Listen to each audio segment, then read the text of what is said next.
제가 어디에 나와 있을까요? 한번 퀴즈를 맞춰보실까요? 첫 번째 힌트입니다. 이곳은요, 1884년 갑신정변이 일어났던 장소입니다. 두 번째, 우리나라에서 최초로 우편 업무를 담당했던 곳이에요. 정답 뭘까요? 네, 여기는 바로 우정총국 건물입니다. 1884년 갑신정변이 일어났을 때 우정총국 건물은 불타 없어졌지만 1970년대 복원이 되어서 이렇게 사전 213호로 관리가 되고 있습니다. 그리고 여러분들 2012년부터는요 실제로 이 우정총국에서 우편 업무도 이루어지고 있다고 합니다. 느린 우체국도 있대요. 여러분들 편지를 보내면 1년 뒤에 보내주는 서비스 제공하고 있다고 하거든요. 이 우정총국은 서울 종로구 안국동, 인사동 근처에 가시면 이 우정총국을 여러분들 가보실 수가 있어요. 그래서 우리 갑신정변이 일어났던 역사적 장소 우리가 한번 수업 시간에 만나보도록 하겠습니다. 오늘 수업에서는 80년대 여러분의 개화 정책의 추진 그리고 그것에 대한 반발, 이모군란 그리고 갑신정변이라고 하는 사건들을 공부할 거예요. 자, 그럼 이제 우리 개화를 맞이한 조선을 만나러 한번 가보도록 하겠습니다. 한여고 학생 여러분, 안녕하세요. 이혜경 선생님입니다. 오늘은 개화 정책의 추진과 반발이라고 하는 주제로 수업을 진행해 보도록 하겠습니다. 우리가 지난주에 배운 내용들을 한번 생각해 보면 대원군의 개혁 정치, 그리고 병인 양요, 식민 양요 등의 양요, 그리고 강화도 조약으로 인한 개항까지 우리가 공부를 했었죠. 오늘은 이 개항 이후에 조선 정부가 어떠한 개화 정책들을 추진하였는지, 또 그 과정에서 그것에 대한 반발은 없었는지, 개화 정책의 추진, 그리고 이모군란, 갑신정변이라고 하는 사건들로 오늘 한번 수업의 내용을 한번 살펴보도록 하겠습니다. 이 파트를 공부하실 때 여러분들 가장 중요한 점 미리 말씀드리면요. 제가 여기 이렇게 흐름판서 해놓은 거 미리 보이시죠? 여러분들 사건의 흐름, 어떤 사건이 왜 일어났고 그 결과로 또 어떤 사건들이 일어나게 되었는지 그 사건의 흐름이 여러분들 오늘 수업의 핵심이라고 생각하시면 좋겠습니다. 그래서 먼저 전체적인 사건의 흐름을 파악하시고 그 다음에 뒷장 넘기셔서 사료를 정리해 주시면 되겠습니다. 자, 그럼 한번 시작해 보겠습니다. 자, 그러면 지난 시간에 배운 내용부터 한번 살펴볼까요? 먼저 병인 박해로 인한 병인 양요가 있었죠. 프랑스의 병인 양요. 외기장박 도서 약탈 문제 기억하시면 됩니다. 그 다음 제너레이션 원호 사건으로 인한 71년 식민 양요가 있었습니다. 이때 어제연 장군의 순짝이 기억해 주시면 되겠습니다. 자, 이러한 상황에서 외국과의 통상수교 거부 정책이 계속해서 유지되고 있었죠. 그러나 지난 시간에 배운 강화도 조약이 체결되면서 우리나라가 개항을 하게 됩니다. 개항. 항구를 열었다는 뜻이죠. 왜 일본에 의해서 열게 되었는지 또 수업 시간에 언급을 했었습니다. 자, 강화도 조약의 내용 한번 정리 간단하게 하고 넘어갈까요? 강화도 조약은 최초의 여러분 근대적 조약이죠. 우리나라가 외국과 맺은 최초의 근대적 조약이다. 그리고 불평등한 조약이었습니다. 여기서 왜 강화도 조약이 불평등하다가 그 원인을 여러분들 아셔야 되겠죠. 자, 불평등한 조항 두 가지 대표적으로 살펴볼까요? 먼저 치외법권이 있었어요. 치외법권, 즉 일본인이 조선 안에서 범죄를 저질러도 우리나라의 법에 적용을 받지 않고 일본인 영사의 재판을 권한 아래 있다라고 하는 게 치외법권이었습니다. 두 번째, 연해 침략권. 일본인이 우리나라 안에 바다에 마음대로 들어와서 휘젓고 다닐 수 있는 권한을 줌으로 인해서 대표적인 불평등 조약이다 이런 이야기를 했었습니다. 그리고 나서 여러분 요거의 연장선상으로 체결되었던 조일 무역 규칙 기억하세요? 조일 무역 규칙에 보면 3무가 나왔어요. 3개가 없다라고 선생님이 말씀을 드렸었죠. 첫 번째, 일본 상품이 들어올 때 무관세. 두 번째, 일본 상품을 거래하는 배가 들어올 때 항구에 항구세를 물지 않습니다. 무항세. 마지막으로 일본이 무제한으로 우리나라에서 곡물을 유출할 수 있다. 이걸로 인해서 상당히 여러분들 우리나라 백성들이 큰 피해를 보았다 그랬어요.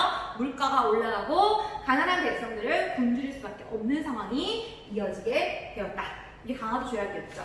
그리고 또 하나, 조일 수호족의 부록에 따르면 이런 내용들도 있었어요. 개항장 심리인에서 거류지를 설정하고 거기에서 일본인이 거주한다. 그리고 그곳에서는 일본의 화폐를 사용할 수 있다. 이러한 내용들 우리 같이 한번 공부했던 기억이 납니다. 이런 내용 한번 반드시 체크해 주셨으면 좋겠습니다. 특히 강화도 조약의 불평등한 내용 여러분들 꼭 체크하고 넘어가시면 되겠습니다.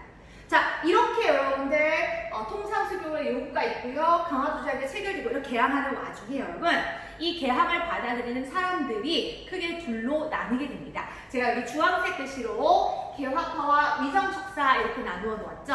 즉 개항에 대한 반응이 현격하게 다른 두 개의 세력이 있었습니다.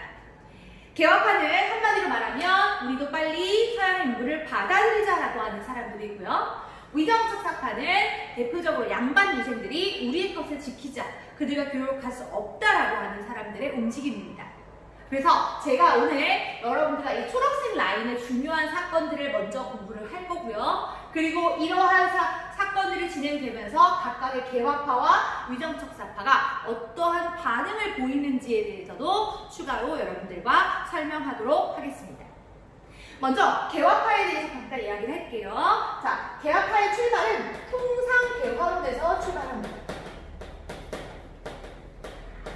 통상 개화론은요, 어디에서 영향을 받은 사람들이냐면 우리 조선 후기 실학에서 북학파 기억나세요?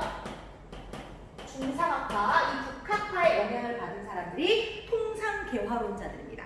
대표적인 인물 박지원의 손자였던 박규수, 또 중인 출신의 역관으로 청나라를 왔다 갔다 하면서 청나라의 문물을 눈으로 보았던 사람이 있었어요. 오경석이라는 사람이고요. 그리고 의사 출신, 이 사람도 역시 중인입니다. 중인 출신의 유홍기. 이런 사람들을 중심으로 우리도 서양과 그리고 청나라와 통상을 해야 한다라고 하는 움직임이 일어나게 되었죠. 그러나 이 시기, 병자병오실 이 시기까지는 대원군 집권기였기 때문에 이들의 말이 먹히지 않다가 이 강화도 조약 체결 이후로는 이렇게 개화를 주장하는 개화파들이 등장을 하게 되고 그 정책의 결과 80년대가 되면 조선은 개화 정책을 추진하게 됩니다. 여러분들 학습지에 보시면 이 개화파의 흐름이 쭉 이어지다가 이모군란 때 가면 이 두 개의 파로 나눠지는 거가 여러분들 나와 있을 거예요. 그러한 내용도 우리가 추후에 한번 살펴보도록 하겠습니다. 자, 그러면 1880년대 개화 정책의 추진부터 보시죠. 자, 우리는 강화도 조약으로 일본의 항구를 열었습니다. 그리고 근대 문물을 받아들이기 시작했어요. 여러분, 그런데 우리 조선의 정치체제 혹시 기억나세요? 의정부, 육조, 대원군 때 없어졌지만 비변사, 이러한 기존의 정책들이나 기구들에서는요, 이 개화 기구를 담당할 만한 관청이 없었죠. 그래서 이 개화 정책을 총괄하는 기구를 새로 만들게 됩니다. 이 기구는요, 중국의 것을 조금 본따요. 중국 같은 경우는 총리각국 사무아문이라고 하는 기구가 있었거든요. 그래서 이때는 우리도 통미기무아문이라고 하는 개화 정책을 총괄하는 기구를 만들게 됩니다. 그리고 그 밑에 12개, 12사라고 하는 기구를 두어서 또 그 실질 행정 업무를 담당하기도 했습니다. 그럼 생각해보세요, 여러분들. 새로운 관청을 만들었고요. 그 밑에 담당할 관리를 뽑았습니다. 상당히 많은 예산이 들겠지요. 그 예산은 다 여러분 어디서 나올까요? 국가에서 필요한 돈은 어디서 나와요, 여러분? 세금에서 나오죠. 당연히 여러분들, 사람들의, 백성들의 세금 부담이 늘어났겠구나 짐작하실 수 있을 것 같습니다. 이 내용 여러분들 이모군란하고 연계될 거예요. 반드시 체크해 주셨으면 좋겠습니다. 두 번째, 지금 조선에서 가장 시급한 것은요, 바로 신식 군대의 창설이었습니다. 왜냐하면 이 강화도 조약에서 일본의 어떤 거대한 화력을 맛보았어요. 그리고 청나라에서는 양무운동을 한다는 소리가 들립니다. 그래서 우리도 신식 군대를 창설하게 됩니다. 그 신식 군대를 우리가 뭐라고 하냐면 별기군이라고 불러요. 우리 별기군을 좀 중요 표시해둘까요? 이 별기군은요, 여러분 위에 제가 사진을 실어놨죠. 자, 특별한 군대라고 생각하시면 좋을 것 같아요. 신식 군대이고요. 이들에게는요, 훨씬 더 좋은 무기도 주고요. 호리모토라고 하는 일본인 교관을 데려다가 신식 훈련도 시켜줍니다. 그럼 기존의 군대는 어떻게 된다고요? 여러분, 기존의 우리나라 반대가 있었죠. 훈련도감, 통용청, 어영청 기억나세요? 조선 후기에 있었던 거. 이 5, 9년은요. 이 영으로 축소 개편해 버립니다. 여러분, 이렇게 축소됐다는 것은 무엇을 의미할까요? 나머지 예를 들면 500명 있던 사람들이 200명으로 줄어들면 300명은 어떻게 되는 걸까요? 네, 바로 신학자가 되는 겁니다. 그러다 보니까 점점점 백성들의 불만은 세졌을 거예요. 게다가 이 영의 군대는요, 이 별기군이라고 하는 신식 군대에 비해서 상당히 많은 차별을 받았다고 해요. 쟤네들 좋은 무기도 주고 좋은 옷도 주고 신식 훈련도 시켜줍니다. 그리고 이 영이라고 하는 사람들한테는 심지어 차별을 받는 것도 화가 나 죽겠는데 13개월이나 월급이 밀렸었다고 해요. 결국 이 영의 부식군들이 반란을 일으키게 되죠. 그 사건을 우리가 뭐라고 하냐면 이모군란이라고 해요. 그래서 이모군란의 원인이 여기서부터 시작되는 걸 여러분들 체크해 놓으시면 좋을 것 같습니다. 자, 이렇게 일단 단체도 만들고 그 다음에 군대도 만들었어요. 그런데 뭔가 하려면 뭔가 알아야 되겠죠. 그래서 해외에 사절단을 파견합니다. 쉽게 말하면 가서 보고 배워오라는 거죠. 그래서 사절단을 파견하게 되는데 먼저 일본의 경우에는요. 자, 일본에 가장 먼저 계약을 했으니까 일본에 파견을 하게 되죠. 일본에 파견했던 사절단은 수신사라고 부릅니다. 우리 조선시대 때는 조선 통신사라고 불렀었죠. 이 수신사는 두 번에 걸쳐서 여러분들 파견을 하게 되는데요. 이 수신사 중에서 가장 중요한 수신사가 바로 2차 수신사입니다. 두 번째로 갔던 수신사 중에 김홍집이라는 인물이 있는데 이 김홍집이 이때 책을 한 권 가지고 우리나라에 들어와요. 이때 이 책이 여러분들 조선의 외교 정책에 아주 큰 영향을 미치게 되거든요. 이 김홍집이 가지고 들어온 책이 바로 조선 책략이라는 책이에요. 우리 조선 책략을 우리가 강화도 조약할 때 한번 배웠습니다. 친중국, 결일본, 연미국 해야 한다. 여러분 기억나십니까? 황준센의 조선 책략. 결국 어때요? 우리는 이 조선 책략의 그 내용에 따라서 두 가지가 여러분들 사건이 벌어지게 됩니다. 하나는 뭐냐면 바로 미국과 조미소 통상조약을 체결하겠죠. 그래서 여러분들 이 조미조약이 82년에 체결되죠. 이 시기에 최혜국 대우 기억나시나요? 네. 그리고 또 하나 어떤 사건이 벌어지냐면 이 조선 책략 6호에 반대해서 영남 지방에 있었던 유생들의 10,000명의 유생들이 상소를 벌이는 사건이 벌어지게 됩니다. 영남 만해소 사건까지. 여러분, 이 조선 책략으로 인해서 문제가 많이 만들어지고 그 결과도 같이 한번 생각해 주세요. 그리고 그 책을 가지고 온 사람이 바로 2차 수신사 김홍집이라는 것도 체크해 주시면 좋을 것 같습니다. 그리고 여러분들 일본에 갔던 사신자는요, 또 조사시찰단이라는 것도 있어요. 조사시찰단이라는 것도 이때 다녀오게 되고요. 또 청나라로도 갑니다. 청나라로는요, 청나라의 양문동을 보고 배워와라 라고 해서 영선사라고 하는 사절단을 보내게 됩니다. 영선사는 청나라에 가서 근대적인 무기를 보고 돌아와서 기기창이라고 하는 우리나라 근대 무기 창고를 이때 만들게 되죠. 그리고 아까 선생님이 미국과 조미소 통상조약을 체결했다고 했었죠. 그리고 나서 그 조약 체결의 답방의 의미로 보빙사라고 하는 보답한다, 초빙에 보빙한다, 보빙사라고 하는 사절단도 하게 돼요. 이 보빙사 때 이야기를 잠깐 말씀을 드리면 여러분들 이 보빙사가 갔을 때 미국까지 갈 때 배를 타고 갔겠죠. 막 멀미도 많이 하고요. 한 2달 정도 걸렸을 거예요.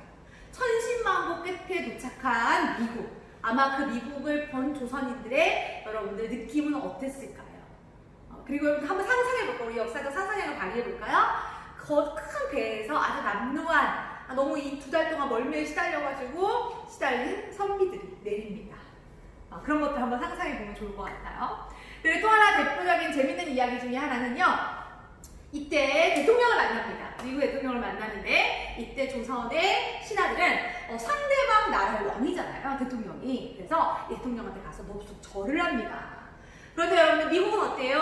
만나서 절하는 문화가 악수의 문화잖아요. 그래서 미국 사람들은 이걸 굉장히 신기하게 생각해서 그 절을 하는 장면이 사파로 신문에 여러분 실리기도 했습니다. 이 자료 여러분들 제가 이 사진 여기다가 잠깐 띄워볼까요? 네. 사진 보이시나요? 재밌죠 여러분들? 당시의 상황들 보시면 되겠습니다. 특히 이때 무빙하러 갔던 사람들 중에 몇몇은요 유럽을 돌아서 귀국을 하게 돼요. 그래서 이들이 서양의 문물, 발달된 문물을 보고 들어와서 조선의 개화 정책을 하게 되죠. 그러나 여러분들 어때요? 이들이 보내준 유학 갈 때 나오는 돈, 이들의 돈도 다 세금이잖아요. 그렇죠? 이 세금은 사실 백성들에게 엄청나게 큰 부담으로 여러분들 여겨지게 됩니다. 자, 4번에 근대 시설도 나오네요. 여러분 제가 자리가 없어서 잠깐 여기다 쓸게요. 자, 밑에 4번에 보면 근대 시설이 나오죠? 여기는 좀 자리가 없어서 제가 요 위에다 한번 써볼게요. 자, 4번에 근대 시설. 거기 보면 기기차 나오죠? 여러분 기기차는 군사적입니다. 군사 무기를 여러분들 근대적 무기를 만드는 곳이다. 체크하시면 될 것 같고요. 그다음 방문국은요 바로 우리나라 근대적인 인쇄 신문을 만드는 곳이에요. 그래서 한성순보라고 하는 신문을 최초로 발행했던 곳도 바로 방문국입니다. 널리 문 본다, 듣는다 이런 뜻이죠. 그다음 전환국 판자가 여러분 바로 화폐를 말합니다. 근대적인 화폐 발행소 전환국. 그리고 우정총국 여러분 들어보셨죠? 이때 바로 근대적인 우편제도가 시작이 됐었습니다. 그럼 4번 제가 위에다가 필기했으니까요. 여러분들 체크해주세요. 차례로 기기차, 방문국, 전환국, 우정총국이죠. 여러분들. 그런데 이러한 근대적인 시설들을 만들기 위해서는 상당히 어때요? 돈이 많이 필요합니다. 그 돈이 다 어디서 나와요? 세금으로 나오죠. 그러면서 이 세금 부담이 점점 백성들에게 늘어가게 됩니다. 당연히 게다가 이렇게 신문을 만들고 근대적인 무기를 만든다고 해서 그 혜택이 여러분 백성들에게 바로 돌아오지는 않아요. 그래서 사람들 중에서 이 개화 정책에 반발하는 사람들도 생겨나게 됩니다. 특히 그런 반발이 한번 빵 하고 터지게 되죠. 그 반발이 바로 이모군란이라고 하는 사건이에요. 이모군란 1882년에 일어난 이모년이에요. 일어난 군인들의 반란이라고 하는 사건인데요. 이 사건의 개요를 한번 살펴보도록 하죠. 먼저 이 사건을 저지른 주체는 일단 99인들인데요. 아이고. 자, 99인 아까 별기군에 의해서 차별을 받았던 99인들이 이 반란 일으킵니다. 왜요? 13개월이나 월급이 밀려있었어요. 게다가 차별도 굉장히 심했다고 해요. 그리고 그들의 가족들이었던 도시의 빈민들, 도시 하층민들 굉장히 큰 고통에 시달리고 있었어요. 왜냐하면 특히 이 도시의 빈민들은 여기 저 앞에 강화도 조약에 여러분 곡물의 무제한 유출 보이세요? 여러분? 이 곡물의 무제한 유출은 물가가 상승합니다. 당연히 그 피해는 가난한 백성들, 도시에서 곡식을 사 먹어야만 하는 백성들에게 피해가 돌아오게 됩니다. 게다가 개화 비용으로 인해서 세금도 상당히 늘어나 있는 상황이었어요. 한번 따로 체크를 해볼까요? 도시빈민 세금은 늘어나고 물가도 올라갑니다. 곡식 유출로. 이것으로 인해서 상당히 큰 타격을 받았던 사람들이 도시의 빈민들입니다. 그러면 그리고 이들이 여러분들 반란을 일으켰는데 여기에다가 힘을 보탰던 한 사람이 있습니다. 바로 10년 정도 나라를 통치하다가 아들에 의해서 권력에서 밀려났던 바로 흥선 대원군이 여기에 바로 가담을 하게 됩니다. 실제로 여러분 이모군란이 일어나자 고종은요 이게 수습이 안 되니까 결국 아버지에게 이 이모군란의 수습을 맡기게 됩니다. 그리고 이들도 어땠을까요? 예전에 대원군 때의 정책도 낫다고 생각했던 것 같아요. 대원군을 나중에 찾아가게 되거든요. 자, 그러면 결과는 어떻게 됐을까요? 와, 그 반란 일으켰습니다. 일단 일본 공사관 찾아가서요 막 때려 부시고 불 지르고요 난리 났어요. 그리고 당시 이 개화 정책을 추진했던 왕은 또 그냥 놔두고 명성황후를 잡겠다고 사람들이 막 갑니다. 그러나 명성황후는 다행일까요? 네, 도망치고 없는 상태였고 대신에 이 별기군을 담당했던 일본인 교관 호리모토가 이때 화가 난 백성들에게 처참한 죽음을 당하게 됩니다. 여러분들, 호리모토의 머리를요 이렇게 창에 꽂아 터져가지고 들고 다닌다고 해요. 그만큼 굉장한 분노를 표출하게 됩니다. 이게 바로 당시의 상황이었어요. 그러나 이 이모군란, 그래서 대원군이 막 이때 이모군란을 정리하고 이런 와중에 여러분들 청나라 군대가 들어옵니다. 청나라 군대가, 이 청나라 군대가 들어와서 완전히 이모군란이 진압을 하게 됩니다. 여러분들 여기가 조금 중요한 대목입니다. 당시 여러분들 명성황후와 집권 세력이 청나라 군대에게 도움을 요청했던 것이죠. 설상가상으로 청나라는요, 이 흥선대원군을 청나라로 압송을 시켜버립니다. 납치를 당하게 돼요. 그리고 3년간 청나라에 억류를 당하게 됩니다. 여러분들 우리나라 국내 일을 외국의 군대를 불러와서 해결하게 되면 과연 어떤 일이 벌어지는지 여러분들 꼭 한번 기억하시면 좋겠습니다. 자, 청나라 군대에 의해서 이 이모군란이 진압이 됐습니다. 그러면 그 결과 어떻게 됐을까요? 여러분들 세상에 공짜가 있을까요? 없을까요? 없습니다. 결국 이때부터 청나라는요, 조선의 무리한 요구들을 하기 시작합니다. 여러분 이때 청나라가 우리나라에 엄청난 내정 간섭이 시작이 됩니다. 청나라 군대가 3,000명 정도 이때부터 조선에 주둔하게 돼요. 그러면서 조선의 정치 이래라 저래라 하게 되죠. 그래 이때 우리나라의 마건상, 마젠참이라고 하고요. 그다음 독일인 멜렌부르크 같은 사람들을 청나라가 파견을 해서 우리나라의 정치에 간섭을 하기 시작합니다. 여러분들.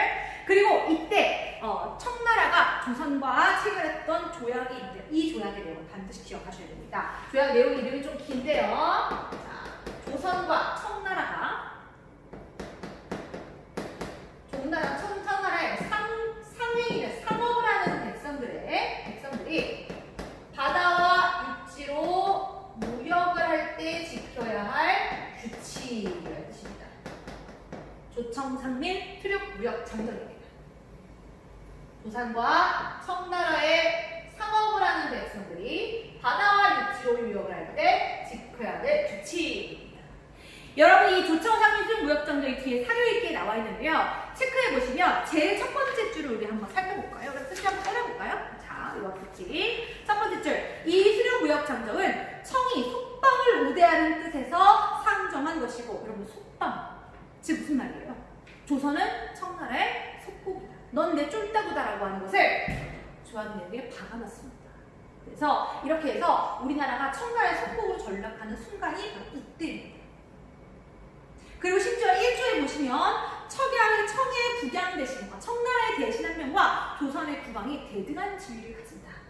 이렇게 굉장히 굴욕적인 내용이 바로 조청상민 수륙무역장정입니다. 그런데 이 조약의 중요한 이유는 여기 있어요. 바로 이 내용에 보시면 사실은 별거 아닌 내용이에요.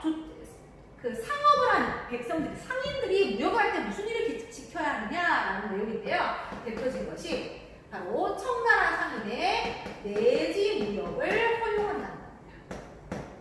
여러분 내지 무역이라는 건 뭐냐면 우리 예전에 여러분 강화도 조약할 때는 거류지 무역이었죠. 거류지 무역. 거류지 무역은 계양장 심리에서만 하는 게 거류지 무역이었죠. 그런데 이제 청나라는 어떻게 하는 거예요? 청나라 상인은 우리나라 곳곳을 돌아다니면서 무역을 할 수 있다는 뜻입니다. 즉 우리나라로 청나라 상인들 침투 훨씬 더 심각해지겠지요? 네. 그러나 추후에 여러분들 최고 대우를 얻는 나라들이 생기기 때문에 이 내지 무역 역시도 일본과 미국에도 적용이 되면서 큰 문제를 야기하게 됩니다. 조청상민 수륙무역장정 반드시 체크해놓고 여러분 확인하시기 바랍니다. 자, 그러면 일본은 어떤 반응을 보였나 볼까요? 일본 같은 경우는요, 일본 공사관이 습격을 당했습니다. 그리고 일본인 교관이 어떻게 됐어요?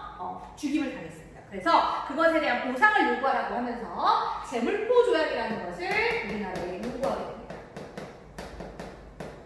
바로 인천 제물포 바로 맞아요. 이 제물포 조약의 내용을 보시면 뭐냐? 일단 엄청난 양의 배상금입니다. 50만 원의 배상금을 물었고요.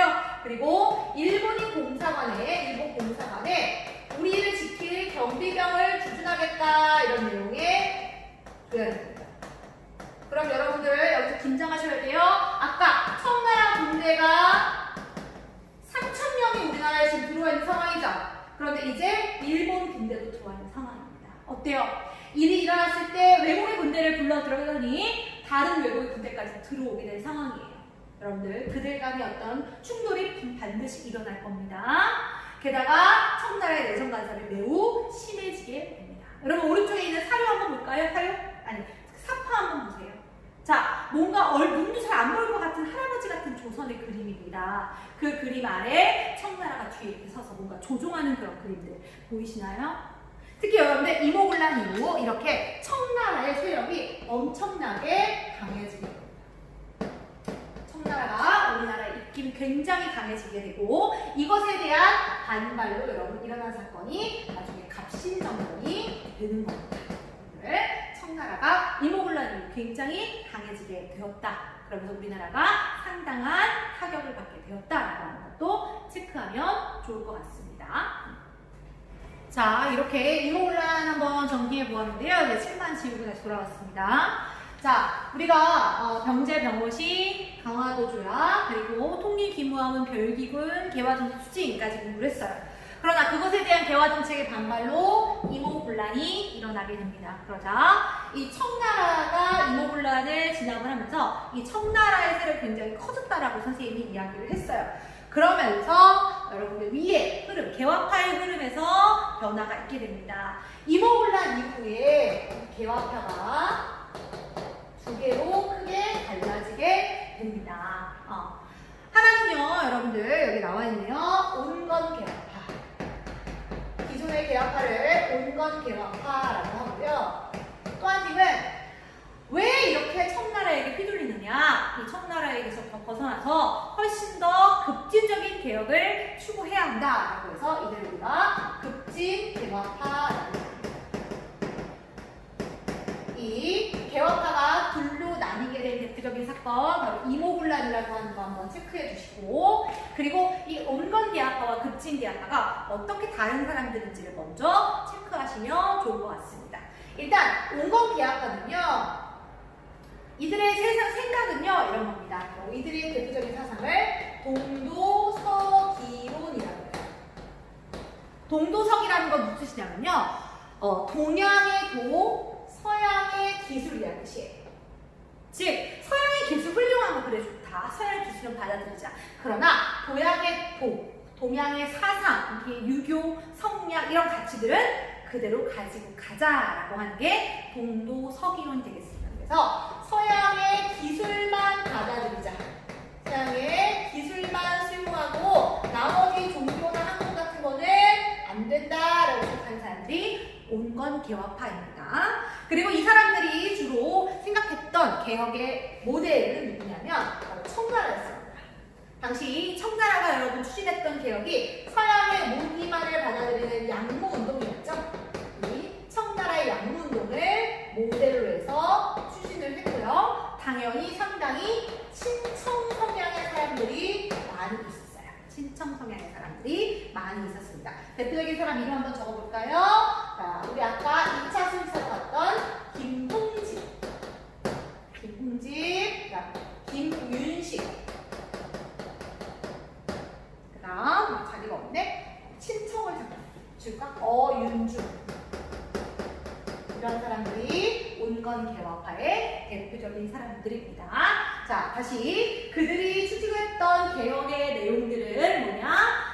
동양의 도는, 동양의 학문과 사상이나 이런 걸 유지를 하되 서양의 발달된 기술만을 받아들이자라고 했던 게 온건 개화파입니다. 이 온건 개화파가 그동안의 정책을 추진했다고 보시면 돼요.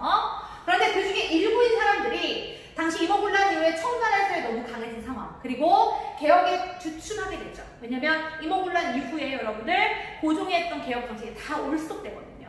그런 상황에서 반대하면서 훨씬 더 급진적인 개혁을 추구해야 한다라고 하는 사람들이 바로 급진 개혁파가 되었습니다. 이 사람들이 주장했던 것은 문명 개화론이라는 거예요. 문명 개화론이라는 건 뭐냐? 그 문명 자체를 바꾼다라는 의미예요. 그래서 무슨 말이냐? 서양의 기술뿐만이 아니라 뭐까지? 서양의 종교나 사상이나 학문도 모두 받아들이자. 완전히 바꿔야 한다. 이게 바로 문명 개화론이 되겠습니다. 이런 식으로 여러분들 개혁했던 나라가 바로 어디예요? 일본이죠. 당시 일본이 했던 메이지 유신을 여러분 이 사람들은 개혁의 모델로 삼아서 주장을 하게 됩니다. 훨씬 더 강력한 개혁을 추구하자라고 했던 사람들이고요. 이 급진개혁파가 시행했던 일으켰던 사건이 바로 갑신정변이 되겠죠. 그 급진개혁파의 인물들이 여기 1번에 나옵니다. 급진개혁파라고 되어 있죠. 대표적인 인물 볼까요? 볼게요. 김옥균. 그 다음에 박영효.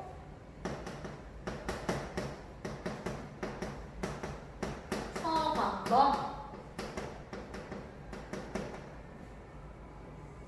홍영식.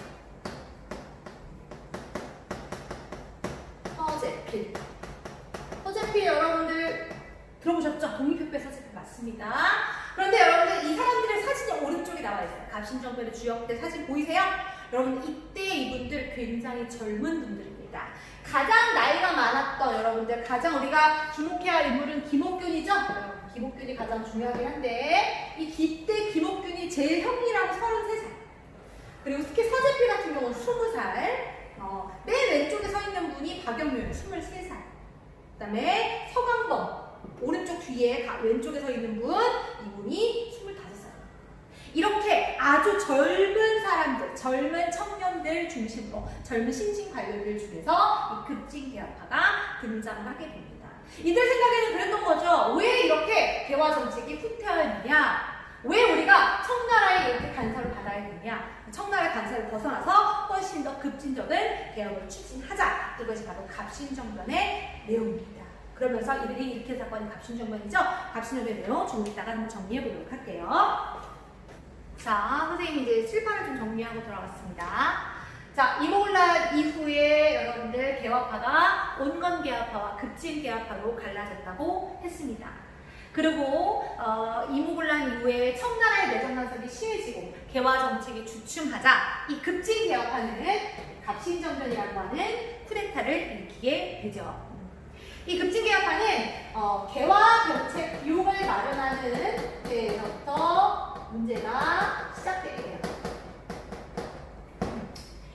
이 개화 정책을 할 때 돈이 계속 부족합니다. 그러다 보니까 이 개화 비용 마련에서 온건개혁파와 급진개혁파가 부딪히게 돼요. 온건개혁파는 이 개화정책 비용 마련을 주조를 통해 해결을 합니다. 주조는 돈을 찍어내는 거예요. 그리고 급진개혁파는 일본을 가서 돈을 빌려보자 이렇게 차관을 주장을 하게 됩니다. 그런데 이 차관 정책이 실패로 돌아가면서 이 급진개혁파가 상당히 코너에 몰리게 되었어요. 그런 와중에 아주 급진개혁파에게는 좋은 소식이 들려옵니다. 일단 당시 일본의 공사가 너네가 쿠데타를 할 경우 우리가 너희들에게 군사 지원을 해주겠다 이런 약속을 하게 돼요. 그리고 또 하나는 뭐냐면 당시 청나라와 프랑스 간의 청푸전쟁이 벌어졌는데 그래서 이 우리나라에 있었던 3,000명에 주둔하는 군대 중에서 절반 이상이 다시 청나라로 복귀를 하게 됩니다. 그러니까 청나라의 군사력이 약해진 틈을 타서 이 갑신정변이 일어날 수 있게 된 것이죠. 자, 기회는 마련됐습니다. 당시 우정총국 아까 배웠죠? 우정총국의 개국을 축하하는 파티가 열렸는데 이 우정총국 개국 축하형 파티를 거산날로 잡았습니다. 이 거산날 갑자기 꽝꽝꽝 폭탄 소리가 터지면서 그 소리를 듣고 불을 지르고 나왔던 불이야하고 도망 나왔던 온건개혁파들을 하나하나 차례차례 죽이면서 이 우정총국 개국 축하하면서 갑신정변이 벌어지게 됩니다. 이때 급진개혁파들은요 창덕궁을 찾아갑니다. 이 창덕궁에 있는 고종과 명성황후를 큰일 났습니다. 우정총국에서 변고가 났습니다. 라고 해서 그 옆에 있었던 경우군이라고 하는 작은 궁궐로 고종과 명성황후를 데려오게 됩니다. 그리고 나서 왕의 교지를 내려서 온건개혁파들을 불러서 그 반대 세력들을 처단하게 됩니다. 그 사건이 바로 갑신정변이에요. 자, 이렇게 해서 경우국을 탄탄하게 이렇게 방비를 하게 되었습니다. 자, 이때 명성황후가 좀 눈치를 챘던 것 같아요. 계속해서 창덕궁으로 환궁할 것을 요구합니다. 왜냐하면 이 갑신정변에서 경국을 택했던 했던 이유는요. 경험이 작기 때문에 방비가 용이했기 때문이죠. 그래서 결국 이 명성황후의 요청에 못 이어서 이틀째 되는 날 창덕궁으로 우종과 명성황후를 옮기게 돼요. 그러다 보니까 나 어때요? 좀 방비가 허술해졌겠죠. 그 사이에 여러분들 다시 한번 어느 나라의 군대가 들어오냐면 바로 청나라의 군대가 다시 한번 들어오게 됩니다. 이때 도와줄 것을 약속했던 일본 공사관은요 군대를 모두 철수시켜버립니다. 당연히 청나라 군대에 대해서 급진계약파의 갑신정변은 3일 만에 우리가 끝나게 돼버리고 말죠. 우리가 뭐라고 불러요? 3일천하라고 부르죠.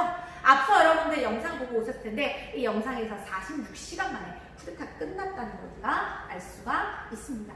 여기까지가 과정이었고요. 우리가 여기에서 그들이 꿈꿨던 이 평균 연령 20대의 젊은 급진계약파들이 꿈꿨던 세상이 어떤 세상인지 알 수가 있습니다. 그게 뭐가 나오냐면 여기 14개조 개혁정당 나와 있나요? 그들이 주장했던 나라, 그들이 꿈꿨던 나라가 어떤 나라인지를 우리가 한번 살펴보도록 하겠습니다. 자, 첫 번째 보면은 이들이 이런 얘기를 해요. 인민평등권을 강조한다. 이제 더 이상 그들은 백성이 아니다. 인간은 누구나 평등하다라고 하는 이야기를 하게 됩니다. 이게 굉장히 놀라운 것이 뭐냐면 이 사람들이 전부 다 여러분들 양반들의 자제입니다. 그런데 과감하게 신분제를 폐지할 것을 주장하는 깨어있는 생각을 갖고 있었던 사람들이 바로 이들이다. 이들 꿈꿨던 나라, 신분제가 없었던 나라.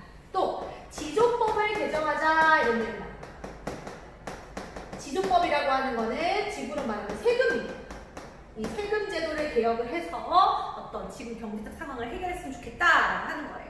그런데 여기서 아쉬운 점이 하나 있습니다, 여러분들. 정작 백성들이 원했던, 우리 항상 백성들이 원하는 건 뭐예요? 토지개혁이었죠. 이들은 토지개혁에는 관심이 없었습니다. 토지개혁에는 관심이 없었다라고 하는 거 체크해 주셨으면 좋겠고요.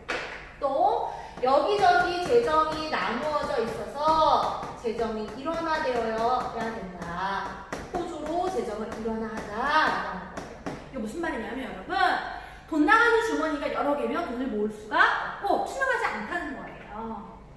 부모님들 엄마하고 아빠가 누가 경제권 갖고 있느냐 이런 것도 있으시죠? 돈을 요새는 각자 쓰는 부분들도 많다고 하는데 경제가 하나 일원화돼야지 투명하게 관리할 수 있다라고 하는 개념에서 재정 일원화를 이야기하는 겁니다. 그리고 이들이 꿈꿨던 나라는 입헌군주제예요. 입헌군주제는 왕이 있긴 있는데 여러분들 왕도 헌법에 따라서 헌법을 지켜야 하는 나라. 이게 바로 입헌군주제입니다. 그리고 더 이상 청에 종속되는 이러한 일들은 없어야 된다. 대원군 납치된 거 빨리 모시고 와야 된다. 라고 하는 것을 강조하는 게 바로 이 14개조 개혁정당의 내용입니다. 이들이 꿈꿨던 나라, 이 토지개혁이 없다는 건 조금 아쉽긴 하지만 훨씬 더 근대적인 나라를 꿈꿨던 것 같아요. 그러나 이들의 여러분들 개혁 내용은 성공했어요? 실패했어요? 실패하고 말았습니다. 그리고 3일천하로 여러분들 끝나고 말았죠. 자, 그럼 3일천하의 내용을 살펴볼까요? 자, 여기다 적을게요. 자, 그들의 개혁은 3일천하로 끝나고 말았습니다. 여러분, 이때도 또 한 번 어느 나라의 군대가 들어오게 돼요? 청나라의 군대가 들어오게 되죠. 그러니까 어떻게 될까? 선생님이 아까도 얘기했었죠. 청나라 외국의 군대가 들어오게 되면 당연히 그거에 대한 대가를 지불해야 된다라고 했었죠. 먼저 당연히 청나라는 이때부터 더욱더 우리나라의 내정 간섭을 심하게 하게 됩니다. 청의 내정 간섭이 더욱 심화되었다. 또 일본은요 이때 한 것도 없으면서 엉뚱하게 우리나라에 한성조약 체결을 하는 거예요. 자기네가 이때 공사관에 타격을 입었대요. 그러면서 이때 또 한 번 배상금을 우리나라에 요구합니다. 안 도와준 것도 억울한데. 그리고 우리가 여기에서 꼭 기억해야 될 것은 바로 이겁니다. 텐진조약입니다. 여기 잠깐 지우고 쓸게요. 제가 여러분들한테 한성 최종 완성된 거 올려드릴게요. 이때 청나라와 일본 간에 체결된 조약을 좀 기억해야 됩니다. 여러분들 아까 우리가 이모군란 이후부터 청나라 군대, 일본 군대가 점점 우리나라에 들어와 있었죠. 지금 서로서로 어떻게든 조선의 영향력을 행사하려고 합니다. 그래서 이때 청나라 일본 사이에 텐진조약이라는 조약을 했어요. 자, 텐진조약 매우 중요합니다. 이 텐진 조약은 어떤 내용이냐면, 야, 청나라와 일본은 앞으로 지금 일단 철수하자. 대신에 앞으로 서로 조선에 파병할 일이 생기면 서로 알려주자. 혼자 먹기 없기, 이거라고 생각하시면 될 것 같아요. 결국 이 텐진 조약으로 여러분 어떤 일이 벌어지냐면 1894년 조선에서 청일 전쟁이 벌어지게 되죠. 이것도 같이 체크해 놓으시면 좋겠습니다. 자, 여기까지가 우리 갑신정변의 내용이었는데요. 여러분 어때요? 처음에 통상수교부터 시작해서 점점 청나라와 일본의 세력이 조선에 간섭을 하게 되는 상황들이 보이시죠? 우리가 이 내용을 한번 지도로 한번 정리해 보려고 해요. 자, 지도에다가 한번 표시해 볼까요?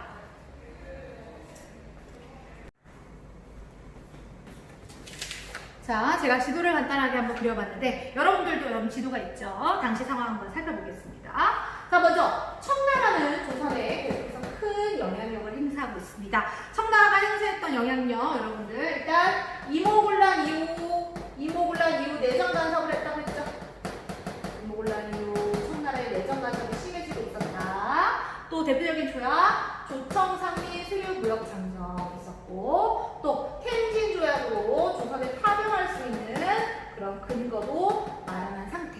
그래서 청나라도 이러한 내용을 가지고 조선을 압박하고 있다. 이렇게 살펴. 자, 그리고 여러분들 이 갑신정변이 일어난 다음에 여러분들 조선은요 러시아와 통상조약을 체결합니다. 조러 통상조약입니다. 그래서 우리나라 조선의 정부 내에서는 이 러시아 세력을 끌어와서 청나라와 일본 세력을 견제하려고 하는 움직임이 있게 돼요. 그러면서 우리나라의 러시아 영향력이 쓱 하고 오게 되죠. 그러자 이 러시아에 대해서 견제하기 위해서 저 멀리 누가 오냐면 영국이 옵니다. 영국이 군함을 끌고 들어와서 우리나라 남쪽에 있는 거문도를 점령하고 거기에서 시위를 벌이는 사건이 벌어지게 돼요. 우리 이 사건을 거문도 사건이라고 해요. 1885년에 영국이 거문도를 점령해서 우리나라에게 러시아를 견제하려고 했던 사건, 거문도 사건. 그리고 여러분들 일본 같은 경우는 어때요? 강화도 조약 이후에 계속해서 경제적 침투를 하고 있었죠. 강화도 조약도 있고요. 이모군란 이후에 제물포 조약, 그 다음에 갑신정변 이후에 한성 조약, 그 다음 텐진 조약, 이런 조약들로 일본은 역시 조선에 아주 큰 영향력을 행사하고 있었어요. 자, 그럼 여러분들 이 조선 어떻게 해야 될까요? 이 안타까운 조선 어떻게 하면 좋을까요? 지금 청나라와 일본에 의해서 휘청휘청하고 있습니다. 게다가 러시아와 영국까지 이 싸움에 가담을 했습니다. 이러한 조선의 앞으로의 운명을 어떻게 할 것인가에 대해서 고민하다가 새롭게 등장한 사상이 하나 있어요. 이거 우리가 뭐라고 하냐면 조선 중립화론 이렇게 부릅니다. 중립이라는 건 이런 거죠. 이제 조선은 외국의 군대에게 중립을 선언해야 한다. 그래서 중립적인 입장에서 통치를 해야 한다. 어느 나라로도 기울지 말고 중립의 입장을 유지해야 한다. 대표적인 중립국가가 여러분들 스위스가 있죠. 유엔도 가입하지 않은. 그러나 여러분 스위스가 중립일 수 있는 것은 매우 강력한 군사력과 병대를 갖고 있었기 때문이었습니다. 이 조선 중립화론을 주장했던 사람이 두 사람이에요. 우리나라에서는 6.1준이라는 사람. 우리나라 최초의 여러분 유럽 유학생입니다. 6.1준이라는 사람이 서유경문이라고 하는 책에서 이런 내용을 주장했어요. 또 독일 영사였던 부들러, 뭘 부들러 영사한 사람들도 조선 중립화론을 주장을 합니다. 그러나 여러분들 이 조선 중립화론 실현될 수 있는 것이 아닌 아주 너무나 여러분들 순진한 생각이었다라고 하는 것이 여러분들 당시의 평가입니다. 자, 그럼 앞으로 조선의 운명은 어떻게 될까요? 결국 여러분들 이 청나라와 일본 사이에 청일전쟁이 벌어지게 되고 결국 조선은 훨씬 더 혼란한 상황 속으로 이어지게 됩니다. 자, 이렇게 해서 여러분들 그동안 그 개화 정책의 추진부터 이모군란 갑신정변까지 한번 정리해 봤는데요. 위정척사 운동은 다음 시간에 이어서 한번 정리를 해보도록 하겠습니다. 자, 우리 같이 내용 한번 살펴본 거 확인해 주시고요. 자, 여기서 암기 꿀팁 하나 드릴게요. 암기 꿀팁. 이모군란하고 갑신정변에서 조약이 많이 나옵니다. 그래서 자, 이모, 조청, 제물패. 꿀팁까지는 아닌가? 이모군란, 조청상민, 수영구역장청, 제물패. 임조제도 괜찮아. 이모조청, 제물포. 그리고 갑신정변은 갑신, 한성, 텐지. 가판텐. 임조제, 가판텐 이렇게 외우셔도 되고, 각 여러분들 이렇게 조약을 좀 헷갈리게 많이 내거든요. 여러분 한번 체크하시면 좋을 것 같고요. 그 다음에 개화정책 추진에서는 당연히 여러분 별기문에다가 중요 표시해 주시고, 별기 그리고 2차 수신사 기본지의 조선 책략에다도 중요 표시를 해주시면 여러분 오늘 중요한 내용을 아마 다 정리한 것 같습니다. 또 이쪽에 나와 있는 온근계합과 급진계합화가 각각 어떤 다른 특징을 갖고 있었는지도 체크하시면 좋을 것 같아요. 여러분 수업이 좀 길었습니다. 여러분들 위정척사 운동은 다음 시간에 정리하도록 하고요. 오늘 여기 있는 내용 한번 정리해 주시고, 제가 매번 학습지 뒤에다가 핵심 개념 확인 문제를 넣고 있어요. 오늘 제 수업 흐름을 다 따라오신 분들은 다 빈칸을 채울 수 있는 문제입니다. 여러분들 요거 한번 채워보시고 여러분들 오늘 수업을 마치도록 하겠습니다. 위정척사 운동으로 다음 시간에 한번 만나도록 하겠습니다. 감사합니다.